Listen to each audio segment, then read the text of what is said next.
Let's get into it, yeah, fam. let's get into it. Let's talk about our favorite reporter. Tucker, my right? issue is if you have an issue with Tucker Carlson and not Rachel Maddow, then there's a problem. Yes. Because it's like, at the very least, the guy brings up anti-imperialist, leftist voices, platforms them. Some, Glenn Greenwald, Max Blumenthal, he's had on Aaron Matei several times. So and Anya Parampal, I really don't have an issue. He's had on our boy Andrew to talk about Julian Assange. I mean, if CNN did that, I would give them credit. They don't do that. Yeah. So at the very least, I give Tucker that credit. Do I like him? Not really. No, I don't like him. Do I think he's divisive? Yes. Do I think he's really awful on immigration and race, all that stuff? But we should be able to say, oh, he is actually right on this issue. And people like Ken Fed Klippenstein have been dismissing the Assange case. Somebody messaged me earlier and was like, I feel like Ken Klippenstein, because he's involved in this too, was dismissing the Assange case in a way, was kind of like mocking that we have the gravity of a surveillance state, right? Or is it just me? And I'm like, no, that's exactly what he's doing. And the whole thing with Chelsea Manning and all of that just like took it to another level. So I really see that, this as like a culture war thing, but at the very least, Tucker is, pointing out some very real things here. The important part to point out in this kind of segment is like the way it's twisted, and it's still because a lot of people still, give always kind of criticize people for covering Russiagate and why are you still covering Russiagate. We know it's true. It ain't over, ladies and gentlemen. Yeah, they're still clearly pushing it in the mainstream. People still believe it. They're still trying to make policy off it, and you're going to see the way the mainstream media twists the narrative of what's going on to make it look like what the NSA was doing was legit, which it's not. And Edward Snowden pointed this out to us years ago. So Nicole Wallace, who's now a host on MSNBC, she was never a progressive. She was never on the left. She just got on the network because she was anti-Trump, right? I believe she worked for George Bush, W, and whatnot. Well, she brings on who? 2 ex-FBI employees to state her case. I mean, MSNBC is littered with ex-spooks giving talking points to the public, and they actually want to pass it off as credible journalism when they've always had a part to play, and that's to be pro-imperialist. So let's take a look. Here's the next FBI fucking guy talking about what happened, and watch how they frame it as anti-American eventually. Here we go. Last week, Tucker Carlson of Fox News told his audience that he heard from a whistleblower at the NSA that they were monitoring his communications in an attempt to take his show off the air. It's a claim that resulted in a rare and forceful public denial from the NSA, stating this, quote, Tucker Carlson has never... Last week, Tucker Carlson of Fox News told his audience that he heard from a whistleblower at the NSA that they were monitoring his communications in an attempt to take his show off the air. It's a claim that resulted in a rare and forceful public denial from the NSA, stating this, quote, Tucker Carlson has never been an intelligence target of the agency, and the NSA has never had any plans to try and take his program off the air. But thanks to some stunning new reporting from Axios overnight, we're learning a bit more about the situation. Jonathan Swan is reporting that Carlson was reaching out to U.S.-based Kremlin intermediaries in an attempt to set up an interview with Russian President Vladimir Putin, shortly before Carlson announced his accusation on the air. Sources told Axios that U.S. government officials learned of Carlson's efforts to secure the interview, and Carlson subsequently became aware of the government's knowledge of his outreach. Carlson responded to Axios in a statement, quote, as I've said repeatedly because it's true, the NSA read my emails and then leaked their contents. That's an outrage, as well as illegal. To be clear, Axios has not confirmed whether any communications from Carlson have been intercepted, and it remains unclear why Carlson seems to believe his outreach to Russian intermediaries could have been the basis for NSA surveillance. While many questions still remain, what is clear is that Carlson's dangerous accusations have added to a growing chorus of distrust in our country's intelligence agencies, all started during the presidential transition by the disgraced ex-president. Joining our conversation, Frank Figliuzzi, former assistant director for... All right. Before we get into the FBI agents, fam, I just want to get your opinions on the whole framing, the way they look at this shit, the way they show Putin and fucking Tucker together and whatnot. I mean, to excuse the NSA. Yeah, I mean, it's obvious propaganda. I mean, it's obvious narrative management from the start. The placing of the pictures, the calling our Trump our disgraced president, just feeding into that narrative that still Trump is still the boogeyman. Trump hasn't been in office. Like the Biden administration and Democrats are the ones that are in charge, and they're screwing the country further worse than it already was. And they're completely trying to distract people from that and distract from the fact that the NSA has admitted. And we all have evidence that they do spy on Americans. Yeah. And you can even, talk about your personal experience of how, you'll be talking about going to Canada with your friends, and then all of a sudden you'll get like an ad that'll say, "Hey, take a vacation to Canada." Like like that happens. Yeah. That happens all the time. It's like that on the very basic level, right? And then you're talking about somebody who kind of, in a way, I don't think Tucker Carlson is necessarily anti-establishment, but I think he's more of a danger than this woman right here. And so, obviously, it's just you can't argue that this doesn't happen, but they're trying to make a mockery out of it because it is Tucker Carlson, and they can be like, "Oh, this idiot right-winger," and a lot of the left is playing right into that. Yeah, and they're going to use the excuse that he was trying to reach out for an interview as a journalist or a commentator to the Kremlin, to Vladimir Putin, to talk to him as a reason why they can go and spy on him. Oh, they should be spying on him. They'll always justify it, and the left will go with him. So much of the psychology is in play with these videos and the way they're kind of framing these things on the mainstream media. That's why when people who are still talking about Russiagate, despite my issues I've had with Aaron Matei before when I debated about the elections, I'm still glad they're talking about this shit because it's still going on, ladies and gentlemen.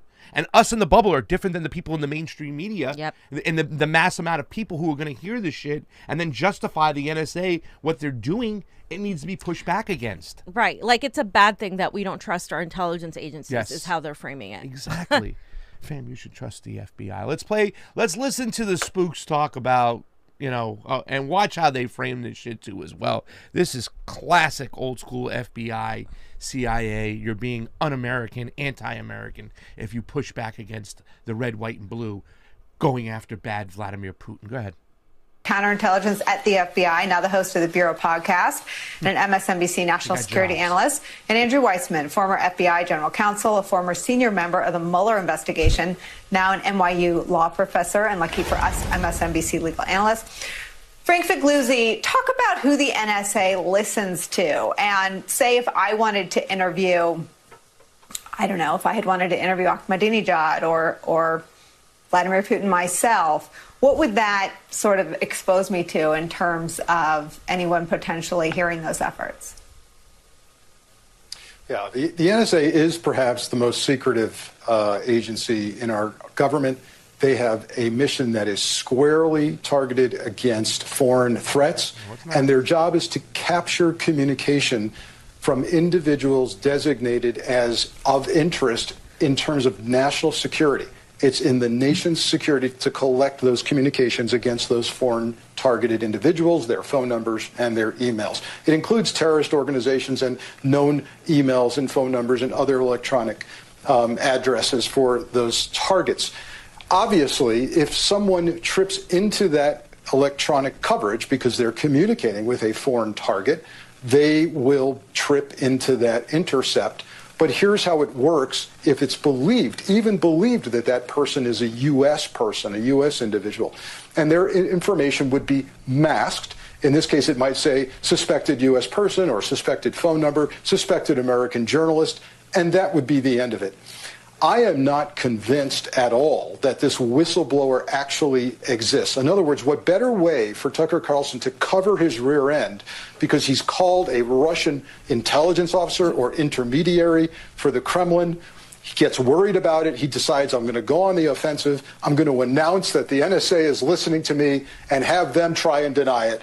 And so I think it's good cover. But as you said, there's something much larger going on here. It is another page in the playbook of folks like Tucker Carlson and folks in the GOP who simply want to continue to erode the public's trust in their institutions. And if you keep doing that enough, the objective is you can't trust your institutions and the career professionals in them. The only people you can trust are us. right? And you get to reshape the truth into your own version of reality. That's what's going on here. All right. All right. Yeah, I've had enough of that. Frank Figliuzzi is a Fugazi fan. Yeah. And if you say that 5 times real fast without stuttering, I'll give you $5. No, I'm good. But do you see the way that Nicole Wallace set it all up with pointing out our enemies? Oh, what if I want to talk to Iran, Ahmadinejad, or Putin himself, whatnot? And then going into this whole thing where he sets up, well, the purpose of the NSA is to look at foreign adversaries. Yeah, they always say that. It's its sole purpose, guys, to look at groups like Al-Qaeda or whatnot. You've been exposed before. Yeah. Snowden exposed you. You guys were spying on Americans at 3 times the rate that you were looking at China and Russia combined. Yep.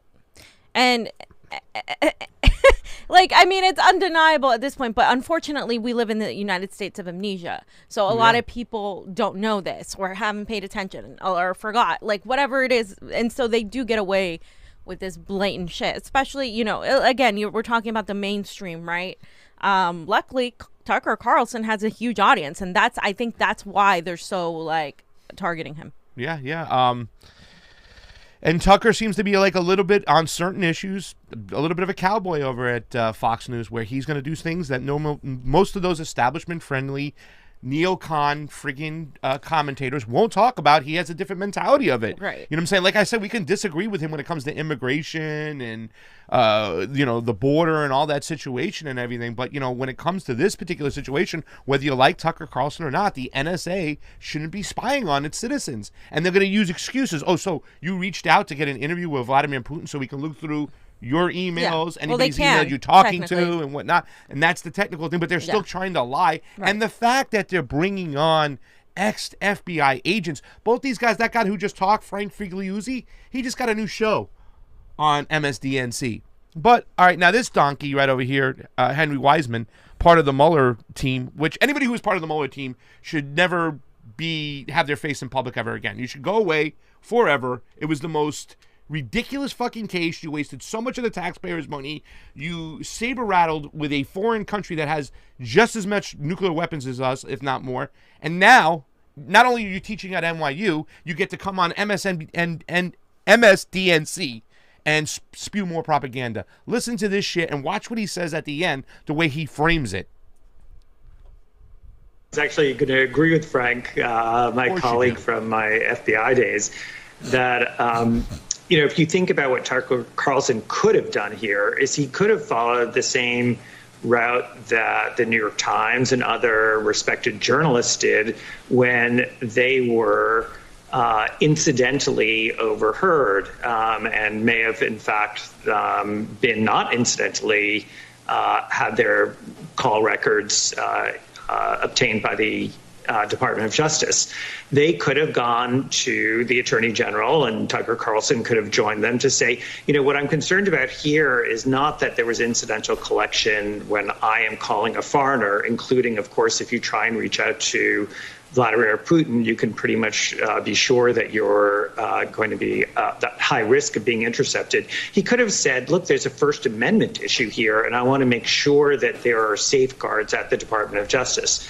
But he didn't take that route. He did, as you said, and as Frank pointed out, he wanted to use this really for his own purposes and to sow distrust, which is so anti-American, instead of raising a legitimate issue about safeguards in the system when you're dealing with journalists to make sure that this is not something that's slipped through the cracks and that senior officials of the department are making sure this was done responsibly. Okay. Yeah, safeguards. What did safeguards do for Julian Assange? I'm just wondering here. For Edward Snowden, for Chelsea Manning, what is a safeguard when you jail whistleblowers and jail journalists for asking the right questions and getting the right information? It's such obvious just narrative management. It's just so blatant. You have cops and CIA and FBI cops is what I call them. They're basically cops, and they are here pontificating about how a commentator or a journalist should proceed to go about getting any information, and yet we know that the NSA spies on everybody. We know that through the Patriot Act, the Espionage Act, that we have increasingly diminished civil liberties when it comes to freedom of the press, and right now, of course, with Julian Assange, is just so blatant what they're trying to do. So it, to me, it's just like I have a hard time, like, even we live in an oligarchy. We don't. I mean, this is why we don't shut the hell up about this stuff, because we live in an increasingly Orwellian society. Fam, I think that you're criticizing the FBI and the NSA and the CIA is very un-American. You know what I'm saying? You should just go along with what the deep state has to say. You should go along with these agencies like the CIA, who said they took classes in lying and whatnot. And yes, the narrative management. I mean, this is partially right here why I wanted to do a show, because, you know what I'm saying, you don't have to be a genius to spot this shit out. You don't, right? You know what I'm saying? I know what they do. They put a guy on who teaches at NYU. He seems smart. He says some stuff. Well, he must be talking, you know, what's going on. He's smarter than me. No. You know what I'm saying? I was managing a fucking restaurant, and now I'm here and I can spot this shit every single time, every single sentence, every single time they try to twist the narrative or implant something or try to skew it a certain way. I see it, and you should be able to see it too. It's not hard to spot anymore, but they're going to keep going along with it, so the forces that be need to keep pushing it back. And look at the way they frame it. Here's the Axios article that she talked about. Scoop. Here's the scoop, fam. Not breaking, it's the scoop. Tucker Carlson sought Putin interview at time of spying claim. So right there in the article, they're trying to justify that the NSA had the right to do what they had to do, because he was talking to Putin, because Putin bad. Yeah. So anybody that tries to reach out to a foreign government that is seen as adversarial, which pretty much is all of the non-NATO ones, is going to be deemed a Russian asset or look as a suspect. That's the whole fucking point. That's even the whole point about this Jimmy Dore TYT debate. That's the whole point, that we can't blatantly go around and saying this person is a Russian asset. This person is an asset of Assad. They take this kind of money without any proof, and that's what the NSA does. And their little minions in the establishment media do the same exact thing. Yeah. Why? Because they don't want you to get the truth. They want to smear the witness, discredit the witness. Always. And then that way they can get away with pushing their version of the truth, which is all bullshit. And I believe they spy on fucking everybody. Even if somebody was trying to reach out to a neighbor, a NATO ally of sorts, to have an interview, they're going to still pay attention to it, because they want to know who's talking to who. They want to watch. They're going to cover all their bases. I mean, they're storing so much data that they have to outsource the data that they're storing on American citizens. It's ridiculous. Let's take a look. Tucker Carlson was talking to a U.S.-based Kremlin intermediary. Thank you. About setting up an interview with Vladimir Putin shortly before Fox News host accused the National Security Agency of spying on him. Sources familiar with the conversations tell Axios why it matters. Those sources said U.S. government officials learned about Carlson's effort to secure the Putin interview, once again justifying their spying. Carlson learned that the government was aware of his outreach, and that the basis of his extraordinary accusation followed by a rare public denial by the NSA that he had been targeted. Axios has not confirmed whether any communications from Carlson has been intercepted, and if so, why. The big picture: Carlson's changes instantly became a cause célèbre on the right, which feasted on the allegation that one of America's most prominent conservatives might have been monitored by the U.S. intelligence community. So basically, they're saying the fact is they keep implying and keep putting it out there. Oh, he was trying to talk to Putin. Oh, he was trying to talk to Putin. Oh, he's trying to talk to Putin. They haven't admitted yet that they were spying or whatnot, but if a whistleblower does come forward or somebody leaks something, whatnot, they're going to be caught, and people will say, well, yeah, I heard he was talking to Putin. That's why they were right. Manufacturing consent that it's fine. Yeah. They are manufacturing consent right before your very own eyes. This is before the information has come out. It is yet to be seen or yet to be heard from if the NSA did actually spy on them. They haven't admitted it, but we will see. And rest assured, the fact that they're putting it out there right now, all this information, the way they're putting it out, that it was Putin, Kremlin, they're trying to cover their own ass and justify why they did it. Caitlin Johnson said it best. And Glenn Greenwald had a whole thread on this shit that's great. Wait, so Tucker Carlson said the NSA is spying on him, and everyone, including the NSA, said he was crazy, but it turned out it was completely true.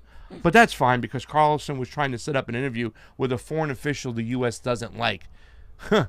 Do I have that right? I mean, in basic terms, yeah. I mean, there's nothing more to say. I mean, yeah. Yeah, I mean, I really don't. I mean, I don't want to get into much more of this stuff. We can keep going on and on about it and stuff. I think this segment's long enough. I just want to show the last tweet that you put in there too, as well, because it's so fucking great. If Tucker Carlson triggers you and Rachel Maddow does not, you need to do a blue MAGA self-check, fam. Yeah, right. Like, come on. And again, Rachel Maddow has been described by her own people, her own lawyers, her own as not real news, as being entertainment. Yeah. They had to say that because of all the bullshit she was spewing regarding Russiagate, that they had to admit she's not a journalist. Yeah. She's not even a political commentator. She's an entertainer, and she often exaggerates. They had to say that to cover their ass. Yeah. That is like how low Rachel Maddow is on the rung. Yeah. And yet people still on the left are finding themselves going after Tucker Carlson because they don't like him, but completely missing the fact about the national security state lying and manipulating this whole thing. That's the problem. It very much reminds me of Bruce Spiva from the Democratic lawyers. One of the Democratic lawyers said in a courtroom that if they wanted to, they have the right to go in the back room full of cigar smoke and pick whoever they want. I mean, they fucking expose themselves all the fucking time, ladies and gentlemen. And you got to call them out for what they're doing. You know what I'm saying? And you know damn well they're manufacturing consent right here. They're doing it before your very own eyes. They're saying it's okay for them to spy on American citizens. And they're going to use Putin as the excuse for doing so. So take with it what you want. I think it's a crock of shit. And the NSA is fucking evil, right? And our civil liberties are fucking thrown out the window. And we live in a complete fascist fucking state right now. Bam.